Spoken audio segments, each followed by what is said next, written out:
Selamat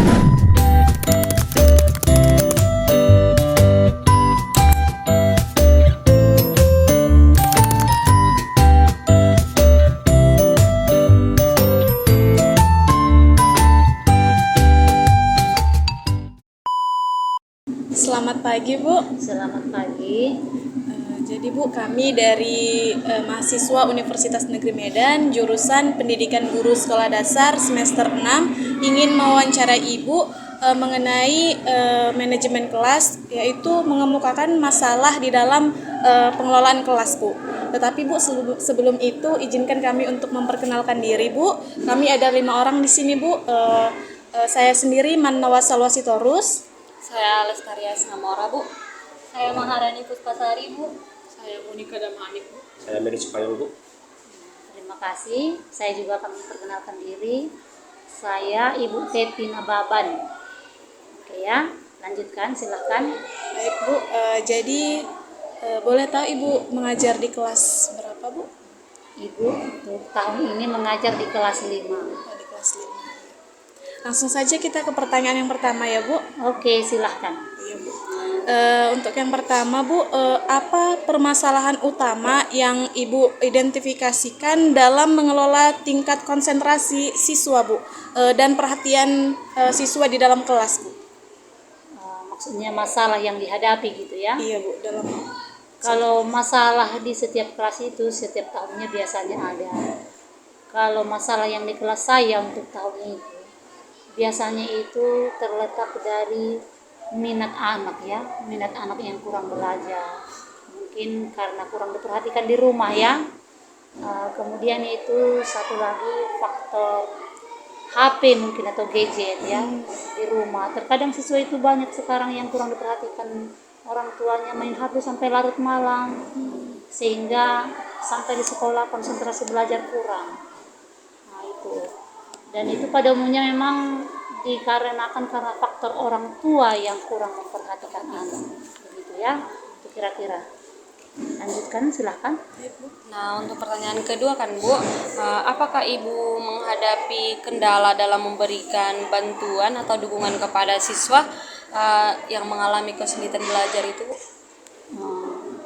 Itu ya, kesulitan belajar itu kan biasanya karena sebagian itu memang satu IQ-nya memang di bawah rata-rata, yang kedua memang minat belajarnya itu kurang, sehingga apapun yang kita sampaikan kayaknya mantul, nggak dipantulkan ya, bukan mantul, dipantulkan. Apa yang kita sampaikan itu kurang terima karena itu tadi kurang didukung, kurang dinasihati di rumah ya, sehingga apa yang kita sampaikan itu kurang diterimanya. Kalau anak saya sekarang ini misalnya, saya sudah berusaha menasihati, sudah berusaha mengajarin, tapi sepertinya tidak terima mungkin karena memang itu tadi ya, di rumah memang kurang dibiasakan menasihati anak, karena memang anak kami di sini rata-rata ekonominya menengah ke bawah dan pendidikan orang tuanya sangat kurang, itu sangat berpengaruh. Jadi kalau solusi untuk itu apa biasanya yang Ibu lakukan gitu? Kalau solusinya yang saya buat, biasanya saya panggil itu siswanya yang bermasalah secara pribadi ya, dari hati ke hati lah bicara. Istilahnya jangan kita permalukan dia, kita kasihlah dia istilahnya motivasi, nasihat, kita rangkullah dia sehingga dia merasa lebih diperhatikan. Kalau kita sudah memperhatikan dia agak lebih khusus, dia hatinya itu agak lebih dibukanya, diperhatikannya apa yang kita sampaikan gitu ya. Oke, ada lagi mau ditanyakan? Ada Bu. Lanjut ke pertanyaan berikutnya. Ini kan kita kan di sekolah dasar ya, Bu. Mungkin Ya. kan kayak anak SD di dalam kelas itu suka kayak bercanda, terus kemudian berujung kayak ada perkelahian. Nah, menurut Ibu bagaimanakah Ibu menangani situasi tersebut ketika ada siswa yang berkelahi atau berkonflik di dalam kelas? Itu biasanya anak yang berkelahi itu tuh aja orangnya. Kalau anak yang biasa misalnya baik, itu biasanya baik terus. Tapi siapa nanti misalnya yang berkelahi, nanti berkelahi itu lagi orangnya. Dari situ kita pelajari berarti ini memang ada karakter yang terbawa dari rumah gitu kan. Karena biasanya yang berkelahi itu memang yang suka berkelahi itu tidak banyak, paling satu dua. Tapi itu aja orangnya. Sehingga kalau untuk mengatasi itu saya harus panggil orang tua. Kalau kita nasihati, kita rangkul, kita ajak bicara apa yang membuatmu nak seperti itu, seringlah kau itu berantem, berkelahi, apa yang membuatmu. Kita ajak dia bicara dari hati ke hati, dan kita ajak dia untuk berterus terang, mana tahu ada latar belakangnya gitu. Kalau diterima, oke. Tapi kalau juga tidak berubah, itu terpaksa saya panggil orang tua, saya kasih tahu perilaku anaknya, lalu saya ajak bekerja sama. Supaya orang tua dengan guru itu sama-sama berusaha menasehati dan memperbaiki karakternya, gitu ya. Oke, baik Bu. Untuk pertanyaan yang pertama yang selanjutnya, dalam menciptakan suasana kelas itu kan Bu, lebih menyenangkan gitu kan Bu, lebih biar suasana kelas itu memiliki partisipasi siswa itu juga pasti ada gitu kan Bu, antara ibu dengan siswa dengan guru juga kan Bu. Jadi Bu, ibu ada nggak sih mengalami masalah gitu Bu dalam hal tersebut? Maksudnya menghadapi siswa yang keseluruhan atau masalah siswa pribadi gitu. Keseluruhan lah Bu gitu, di dalam kelas gitu, partisipasi siswa itu Bu gitu. Iya, karena siswa itu kan berbeda-beda kan. Ada yang minat belajarnya tinggi, ada yang malas, ada yang suka ngantuk, ada yang suka berantem, ada yang kurang sopan, kan bermacam-macam ya kan. Jadi masalah yang satu beda penanganannya, masalah yang satu lagi beda penanganannya, sehingga secara keseluruhan kita memang mengajar secara keseluruhan.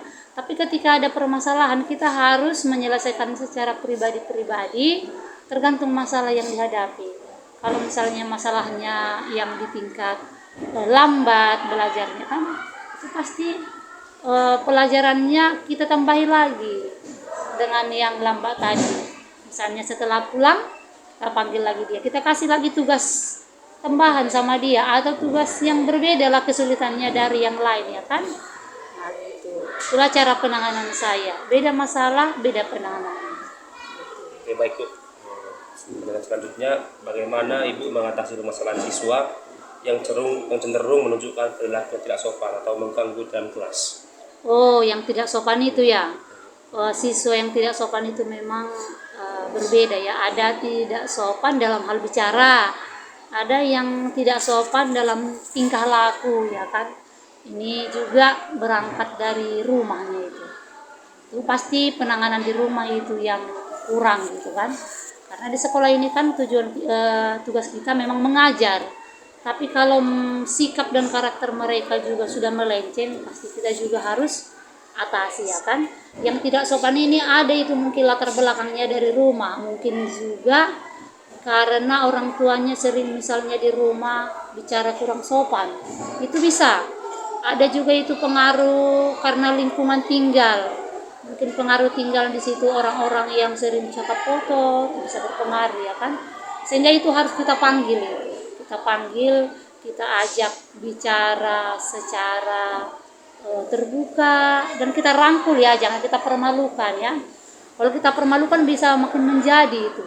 Jadi kita panggil, lalu kita ajak bicara dengan hati ke hati, lalu kita tanya apa permasalahan di rumah, apakah orang tua mau bicara kurang sopan, apakah lingkunganmu ada banyak orang-orang yang kurang sopan.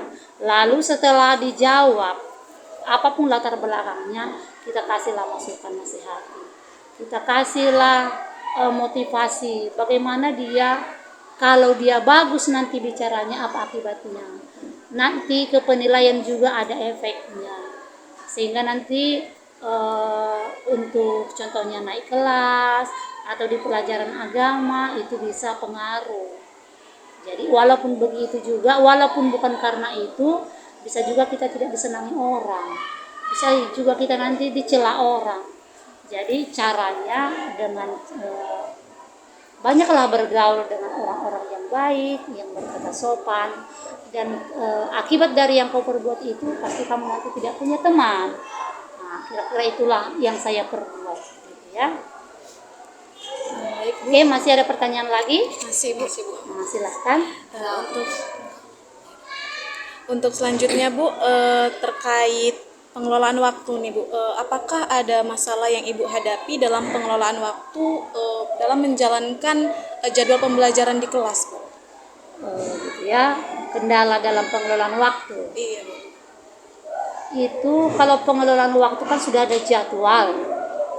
Memang kadang-kadang ada waktu tertentu yang perasaan masih kurang waktu itu. Dikala anak-anak itu serius belajar, pengennya masih ini aja dulu, makanya jamnya udah habis. Kadang dikala anak-anak suka mungkin pelajaran itu kan, berminat dia, sehingga udah habis waktu, Bu, lanjut lagi lah. Itu. Tapi kalau masalah waktu yang sering menjadi masalah gitu itu dari anak ini sering terlambat. Ada beberapa orang yang sering terlambat, sehingga ketika kita menjelaskan pelajaran anak masih terlambat, akhirnya kita ulang lagi materi pelajaran itu menjelaskannya, kan? Jadi memakan waktu lagi. Tapi itu pun karena di sini memang sekolah negeri, orang tua yang ekonominya kurang, pendidikannya kurang, ya kami jalani juga. Itu memang udah suatu masalah yang sering kami hadapi. Jadi memang untuk penyampaian materi itu walaupun terkadang anak terlambat, kami ulang lagi, bahkan besoknya kami ulang lagi. Begitulah memang, karena kami bekerja di sekolah yang begini situasinya kan. Kalau kendala kami paling di dalam mengajar ini paling itu aja. Kalau cara kami untuk mengoptimalkan itu, ya kami lebih persiapan dari rumah, itu aja.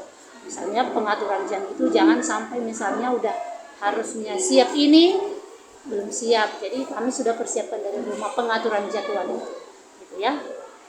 Baru, Bu, untuk pertanyaan yang terakhir kan, Bu, ini tentang bagaimana Ibu mengatasi siswa yang malas hadir di kelas dan malas mengerjakan PR. Mengerjakan PR itu ya. Nah, itulah inilah yang sering masalah memang di sekolah kami. Malas mengerjakan PR, kadang kalau PR-nya agak sulit tidak datang jadi. Itu. Dan memang udah lama kami hadapi seperti ini ya. PR-nya tidak dikerjakan. Ya solusinya yang kami perbuat, daripada sama sekali tidak dikerjakan, kami suruh kerjakan di sekolah. Tapi berupa hukuman ya. Artinya mengerjakannya kami buat pas jam istirahat. Kawannya main-main, dia ngerjakan tugas dan harus selesai. Kalau tidak selesai dipanggil orang tua lah. Kalau sudah berulang-ulang ya, kalau sekali tidak dikerjakan, ya mungkin itu kami tanya ada kendalanya, mungkin misalnya kurang enak badan, itu kami maklum. Paling kami bilang besok dikerjakannya. Tapi kalau sudah berulang tidak mengerjakan PR, ya terpaksa gurunya kasih hukuman lah. Kawanmu nanti main-main, kau kerjakan di sini, ibu awasi sampai siap. Atau ada kendala, memang kenapa tidak kau kerjakan, tidak mengerti, mananya yang tidak mengerti ya. Kita memang jadi harus inilah turun tangan dan ada waktu khusus lagi sama dia. Di mananya kamu kurang mengerti, ini Bu begini, kita ajari lagi khusus pribadi. Seperti les lah. Kadang udah pulang sekolah pun kami pakai untuk ini yang tidak mengerjakan tadi. Yang lain sudah pulang, dia saya tinggalkan kerja PR-mu. Dan saya tanya di mana kamu yang mengalami kesulitan ini. Saya ajari lagi, diajari lagi. Dan kalau ada masalah misalnya di rumah, kami tanya lagi, kenapa tidak dikerjakan di rumah? Apakah orang tuanya tidak mengajari? Apakah memang dia terlalu kerja keras di rumah sehingga tidak ada waktu mengerjakan? Ya, kami atasi juga ya. Dan ini memang tidak lepas dari kerjasama kami dengan orang tua. Sehingga kami komunikasi dengan orang tua itu harus lancar. Kalau sudah 3 kali tidak mengerjakan PR berulang-ulang, kami dengan orang tua. Apakah memang dia memang kurang sehat? Apakah memang dia terlalu banyak kerjanya di rumah? Atau memang dikerasin di rumah gitu ya kan? Kami panggil orang tua. Mudah-mudahan adanya itu perubahan sedikit demi sedikit walaupun tidak 100% ya. Ya itulah kira-kira jawabnya. Kalau masalah tadi yang malas hadir di sekolah Bu, ada nggak siswa Ibu yang malas hadir gitu? Oh, malas hadir di sekolah itu kembali karena PR-nya. Oh. PR-nya di ujian. Tapi ada juga yang malas memang, kalau yang saya hadapi yang malas di sekolah karena kurang sehat. Ada murid saya itu 2 orang kurang sehat.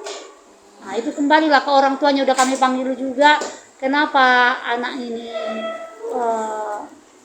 sering tidak datang, ternyata sakit, ada yang sakit tipes lah. Dan kami tanya memang sering tidak sarapan dari rumah. Hanya dikasih uang 2.000 dari rumah, tidak makan, jajan di sekolah yang tidak sehat. Ya akhirnya itulah sakit-sakit kan. Dan sudah kita sampaikan dengan orang tua, tolonglah anaknya sebelum datang ke sekolah makan, minimal tidak makan dibawalah bontotnya. Sehingga pengaruh sehat itu dengan otak kita konsentrasi belajar sangat terpengaruh gitu. Dan itulah akibat tadi orang tua ekonominya kurang, pendidikannya kurang, sehingga mempengaruhi banyak kendala kami di sekolah. Ya, itulah kendalanya. Baik Bu, itulah tadi pertanyaan terakhir dari kami. Terima kasih atas waktu Ibu yang sudah memberikan waktu kepada kami untuk menjawab wawancara kami. Kami ucapkan terima kasih. Semoga di lain waktu kita bertemu kembali. Sehat selalu ya Bu. Terima kasih. Sama-sama. Siap. Boleh kita foto bersama, Bu? Boleh. Makasih banyak Ibu. Iya.